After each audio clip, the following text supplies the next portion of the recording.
Bonjour à tous, ça y est, aujourd'hui une nouvelle vidéo, c'est décidé, je change de crèmerie, c'est décidé, vous êtes soit avant le burn-out et vous avez compris qu'il était nécessaire de faire quelque chose et de se remettre en question et de chercher un nouveau poste, ou vous êtes après le burn-out et vous avez compris aussi que votre ancien poste ne vous convient peut-être plus et qu'il est temps de changer de crèmerie.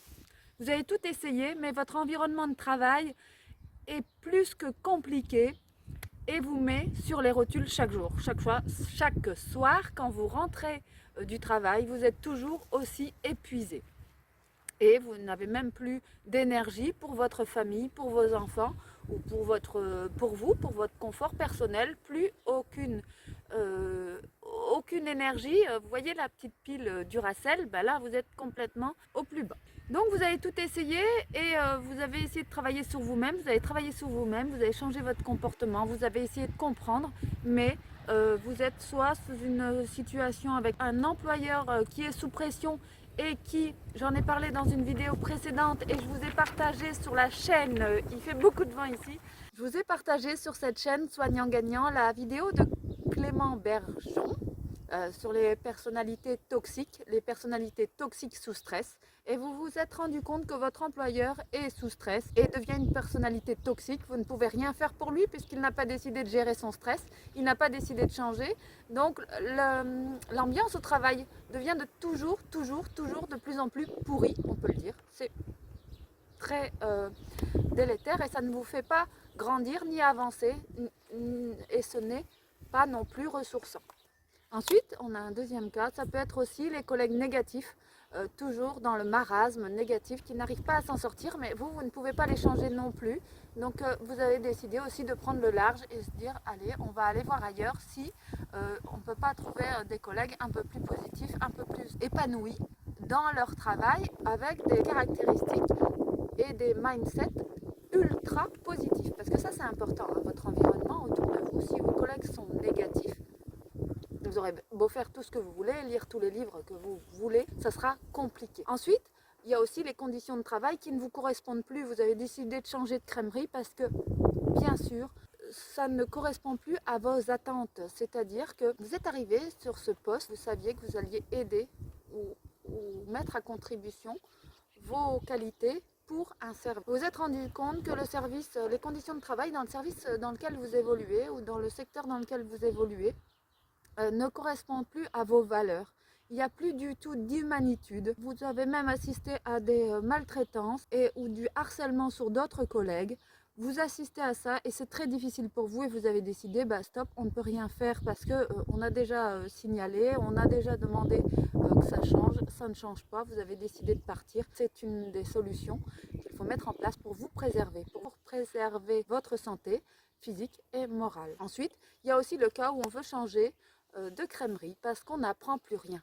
On a fait le tour de son poste et chaque jour, c'est la même chose. Il y a pourtant une activité, il y a des choses, mais ça ne nous nourrit plus. On n'apprend plus rien.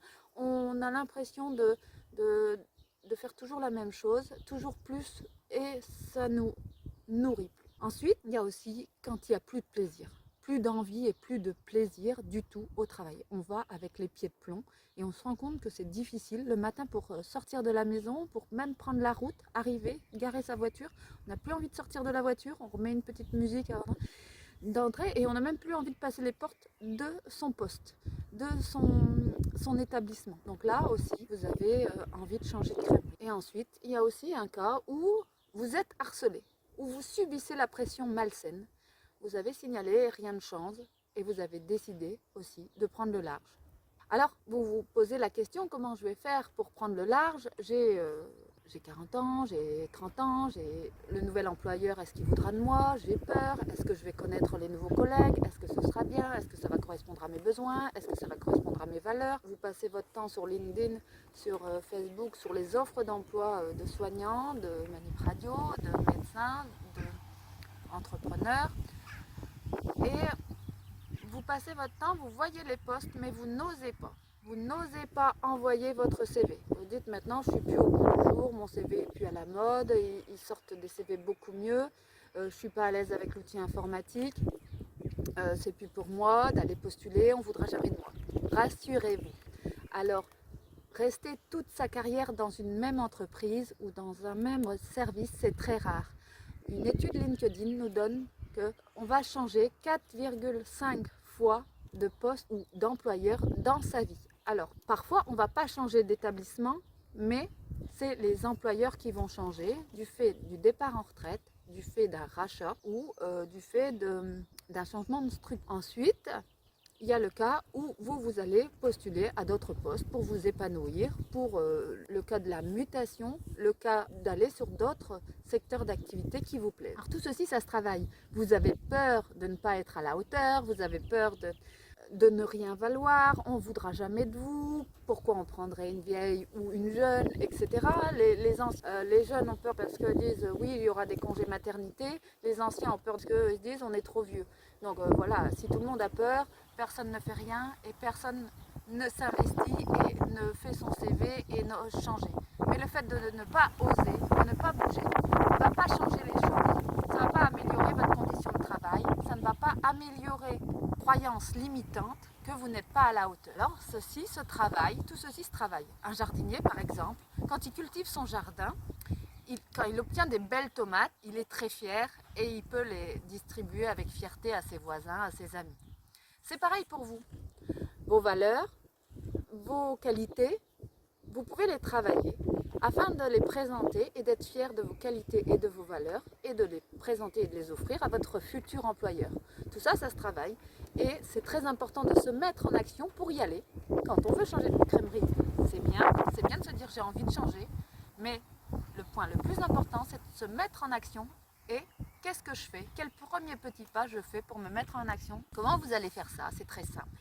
Faites-vous accompagner. Alors, quand vous faites votre CV, faites-vous aider par des plus jeunes, par exemple, qui ont les compétences pour faire un CV à la mode, ou etc. Mais faites-vous relire par d'autres personnes extérieures qui ne sont pas jugées parties. C'est-à-dire qui ne sont pas forcément des personnes de votre famille, mais qui vont regarder votre CV avec un regard neuf et qui vont pouvoir vous faire du feedback négatif ou positif, mais au moins un vrai feedback, un vrai retour. Parce que vous dire c'est très bien, c'est très bien, c'est très bien, voilà, elle me présente son CV, je m'en fiche un peu, et puis pourquoi elle y arriverait elle, et moi je n'arrive pas à me projeter et à le faire. Il n'y a rien de pire que d'aller se présenter, d'être recalé au poste, et en plus d'avoir des retours, bah non, tout était bien, mais tu n'as pas été prise. Donc vous faites un poste, deux postes, trois postes, quatre postes, cinq postes, six postes, et vous vous dites, mais comment ça se fait? Il y a vraiment un problème, mais on vous dit chaque fois au retour, vous étiez très bien, mais il y avait quelqu'un devant vous. Maintenant, vous avez envie d'être la première personne. Vous êtes le challenger et vous allez aller chercher le poste. C'est important de le travailler parce que ça, c'est possible pour tout le monde peut le faire. Et bien des personnes que j'accompagne vont postuler sur des postes et décrochent ces postes et sont des challengers. Ils atteignent leur cible, ils atteignent ce qu'elles ont envie d'atteindre et leur poste est le poste qu'elles ont besoin ou qu'elles ont envie d'atteindre.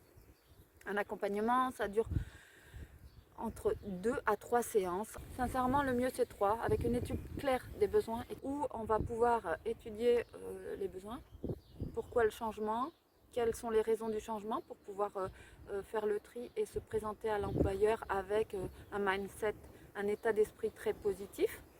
Ensuite, la deuxième partie, c'est on va travailler sur les peurs lors de l'entretien, sur les questions qu'on va nous poser. La troisième partie, on va travailler à une... Il fait beaucoup de vent, je suis désolée, ma caméra tombe. Voilà, on est dans les Hauts-de-France, hein, on a des fois du vent aussi. Et la troisième partie, ça sera un travail en mise en situation où on va retravailler la candidature de façon réelle, comme si vous présentiez à l'entretien ou à l'examen ou à l'oral, voilà, c'est la même chose. J'espère les amis que cette vidéo Soignant-Gagnant vous aura aidé sur votre chemin de comment changer de crèmerie. Alors ici on a beaucoup de vent, c'est pas la crèmerie que je voudrais changer, c'est un peu le temps. Je voudrais tourner le petit bouton pour avoir bien moins de vent pour vous faire cette vidéo, mais je voulais quand même profiter de la lumière du soleil. Cet hiver je serai à l'intérieur et je ferai des vidéos certes à l'intérieur, donc là je profite de cet extérieur pour vous faire ces vidéos. J'espère que le son sera correct. Je vous souhaite une belle journée, à bientôt, bye.